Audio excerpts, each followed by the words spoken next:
Welcome to New Mexico Black Rifle Operators Union. I'm your host, Sean. Sorry for the delay for this morning's podcast. I didn't get the chance to record it last night because I just got busy, and then when I woke up this morning, I woke up like I have for the last 2 weeks with some sort of weird allergy mung that seems to go away.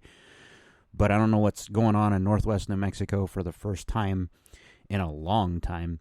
My allergy meds are not doing what they're supposed to. But today's topic, let me give you an update. The Unidentifiable Firearms Act, it's part of the NDAA. It's passed. This was actually backed by the NRA. Doesn't surprise me that they would want gun control stuff. I would strongly suggest you join FPC or GOA or SAF or SEF, Second Amendment Foundation, SAF, I'm sorry. These guys are doing the work for us. They have actually, it looks like we're going to win in court on the pistol brace stuff. And why I say that is read the opinion, and if you give me, I'm doing this live, so I won't pull up the opinion. But in the opinions written by the judges, what he basically said was attaching any accessory doesn't change the accuracy, doesn't change the firearm, and actually improving the accuracy of a firearm makes them safer for us. But on to the topic. I have seen in the gun tuber space that, a company I hate with a passion has produced a gun that I'm actually very interested in. It's the second one that they've produced that I promised myself I would never go back to Springfield. And that's because I had an issue with the XDS. When it first came out, I was one of those people that jumped on because I'd heard nothing but awesome about Springfield firearms. I have friends that have several of their XD series, and I wanted to go get a new a replacement for my 1911. I have an original Colt lightweight officer's model, one of the last ones that were made when Colt was still all-American. And I had been carrying it concealed with my my concealed carry license. And I found out how much the gun was worth, and I thought, it's about time I replace this so I don't mess it up. Not that I ever have any safe queens. My guns are all shootable. But I bought a Springfield, and they had their recall. Now, the recall was the third time that the gun ended up going back to the factory because I had a slide lock break. I had some light primer strikes, and this was the third time it went in for the trigger thing that they were supposedly going to fix. Now, when I got it back, I got a new mag, another couple mags, but at that time I'd already soured. So my good friend that I mention on here all the time, he bought it. He bought me a Glock 26 when you could still do such things legally. When I say this, we can buy guns. He and I can buy guns legally, but we could actually do some trading. And he traded me a Glock 26, and I never looked back. I became a Glock fanboy. But in the recent months, they have released a bullpup, which is made in Serbia, and it's the Serbians' army military rifle. And I'm very curious because I've wanted a bullpup for a while, and I just haven't been able to afford one, to be honest. I've liked them since the Styrog came out. One of these days I will own a bullpup. I don't own one now, and I'm hesitant to ever support Springfield again because of my experience. More so because they tried to sue me because I was that much of a thorn in their side. And really all I ever wanted was to swap the XDS for a compact XD 9mm, and they weren't interested in doing that at all. Anyway, they released that bullpup, which seems very interesting to me, and now they released the Springfield Echelon. And in the gun tube space, everyone got one for T&E, for testing and seeing how it did. And a lot of opinions I actually respect have come out in favor of this gun. The trigger's supposedly pretty good. The gun seems pretty accurate. It seems very modular. And it made me think about what was really cool lately in the firearms community that I think is new and original, and that is the chassis gun systems. Now there's one by Flex, there's one by Micro-Roni that takes a standard pistol and it allows you to have kind of a pistol caliber carbine, but it's a pistol braced carbine is what I should say. I got to shoot one of the Micro-Ronis, and what I noticed is it's not made for me. The ergonomics on it are awesome for every other shooter, not for me. For some reason, it kept popping me in the nose like short AKs do. And that's one of those things that I have to fix. And I don't think I could fix it with the Roni-type guns. But it lends credence to the modularity of what I'm going to talk to next. The Echelon, the SIG P320, and there's a couple others that I haven't even mentioned. I think there's an FN, and I think there's a Beretta that have a chassis. And what I mean by a chassis is this chassis is inserted into a polymer grip system. The chassis is the actual serialized portion of the firearm. And what is cool to me about this is way back in the gap, you could buy a Mac-style gun, a Mac 10, a Mac 11, their little 380, any of those. And later on, fast forward, 20 years after the gun was invented, they started making chassis or uppers that you could replace parts of the gun and turn it into a full-fledged like AR rifle. But because you bought it in the 80s when you could get them in full auto configuration, and you can still get them fairly affordable in the full auto configuration, and I'm talking about the Mac series guns, you then had a full auto rifle because these would actually take AR mags and use 5.56 ammunition. And what I'm thinking of now with these chassis pistols is it won't be very long before some enterprising person figures out how to make a receiver, like a polymer receiver for a rifle that uses this serialized portion of the chassis, and you end up with something like that. Now, I don't know if they'll ever go full auto because these aren't capable of going full auto, I believe, because they're made in the newest ways for the newest gun laws. But it's interesting that for some people, and I'm not one of them, I usually buy a gun and leave it and modify it and do whatever, but I understand the modularity concept that if you don't have a lot of money and you can buy like a rifle for $300, buy the parts to make it into one anyway, that now you have a pistol when you need it all the time. But if you want to go out and recreationally shoot, you'd be able to switch the chassis into another configuration, another receiver, another polymer piece anyway, and maybe add an upper to it, and now you have a functioning rifle. And that's what is kind of intriguing to me about these chassis guns, is because the serialized part can be swapped. That means that you can buy grips to change the color, polymer grip, the bottom part of the receiver that actually, well, it's not even the receiver, the bottom part of the polymer grip, that you could swap this chassis in and change it to make it fit you better. And I'm a big fan of making the gun fit the shooter, not the other way around, not the shooter fit the gun. So these chassis guns have got me really excited because they're new and they're different.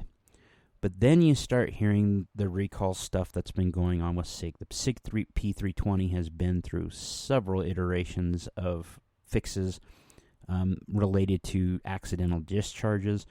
And usually what happens is they'll fix it, and then months later, years later now, it's now happening again.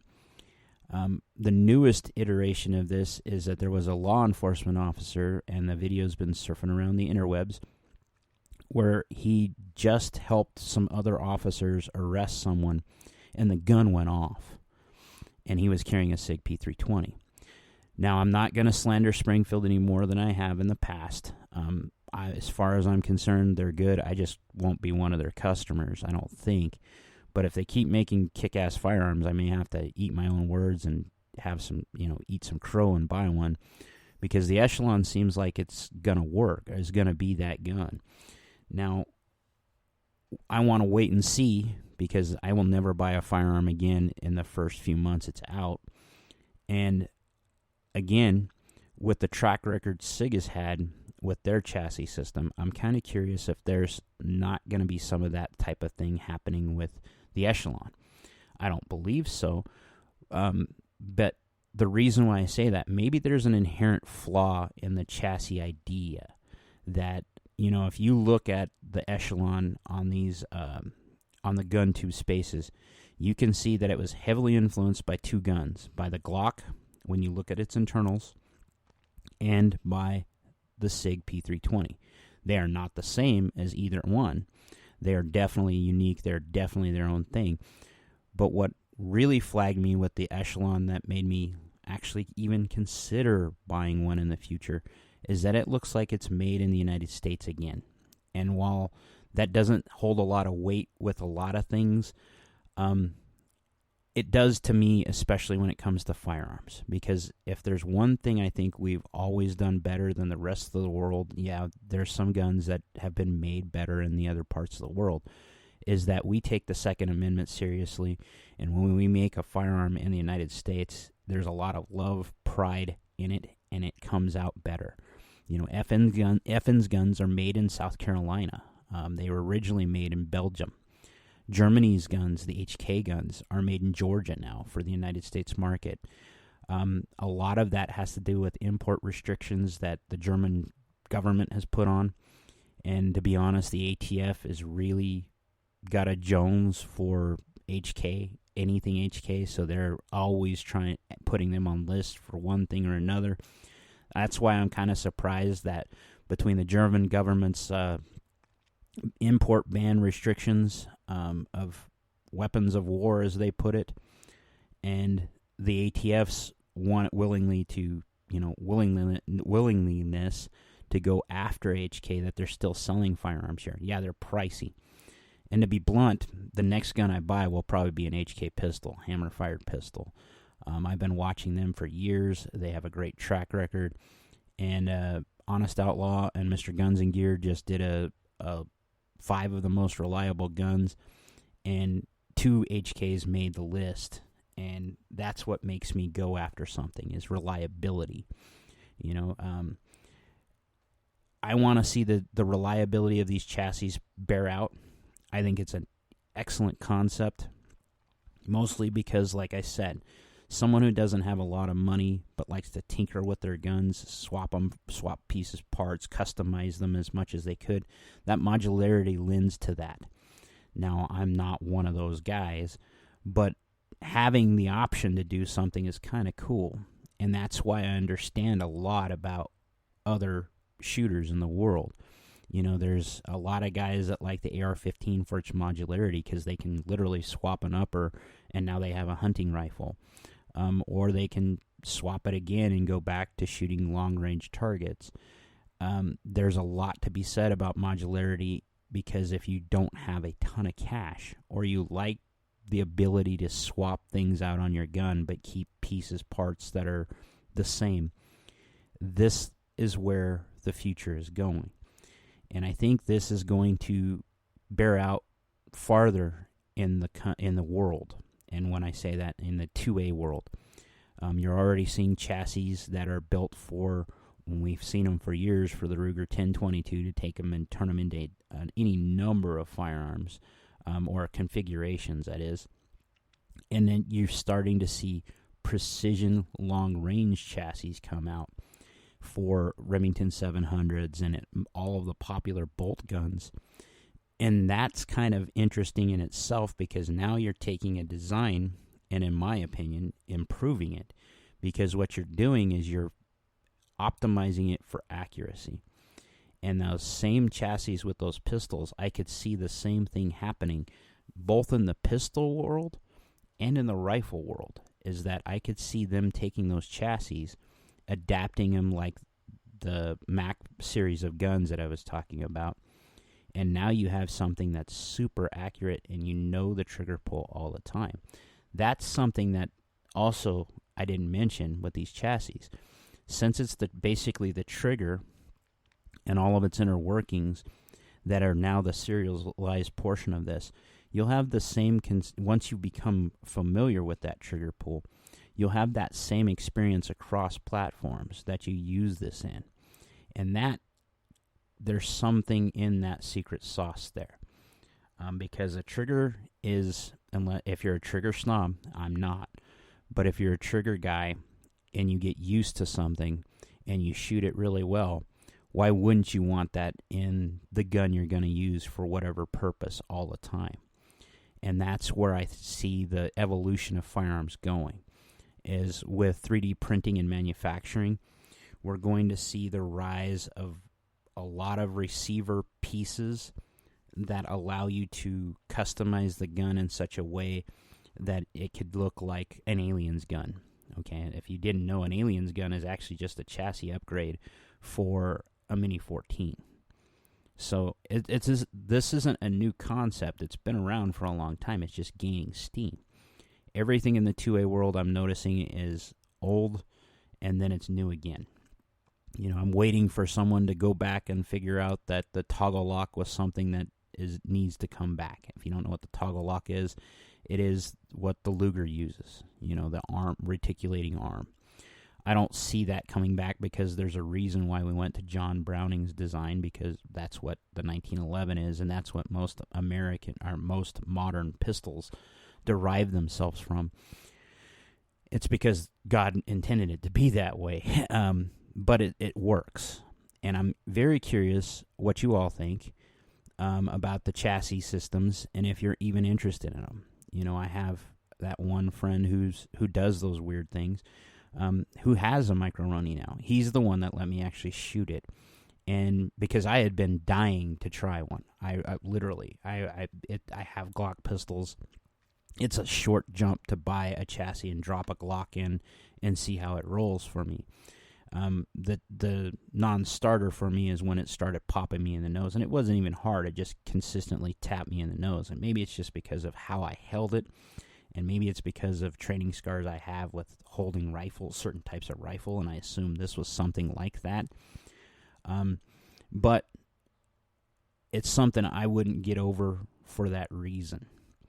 You know, the same time that this stuff is coming out, Ian from Forgotten Weapons was talking about the artillery Luger and how it was the first submachine gun of World War I, and how it continued into World War II, and how pistols that you put stocks on never actually hold up in military circles because the stocks are fragile. Well, I think modern material sciences can fix that. That's one. And two, that pistol calibers, the ammunition isn't made to the same specs and care as a rifle caliber. So even at those extended ranges for a pistol, like 150 plus yards, they don't hold up. Their group sizes don't hold up. So the juice really isn't worth the squeezing in military terms to make a pistol that you can actually shoulder stock. It's in the civilian world, those are so rare, we always gravitate towards them. I will say that's not necessarily true for the pistol caliber carbines we're seeing now. I think that what he said about the ammunition is more so true, though. The pistol caliber carbines are going to suffer from that lack of care in how they manufacture ammunition, pistol calibers, because they aren't going to get the tight groups because the ammunition isn't there unless you hand load for them. And then you're going to have to spend a lot of time and care with a pistol caliber. And I'm one of those guys that hates reloading pistols, but I will. Pistol calibers, that is. And I don't see myself accurizing the 9mm for what it is. 2 or 3 inches of, maybe even 4 inches of group size is perfectly acceptable in my world for a pistol.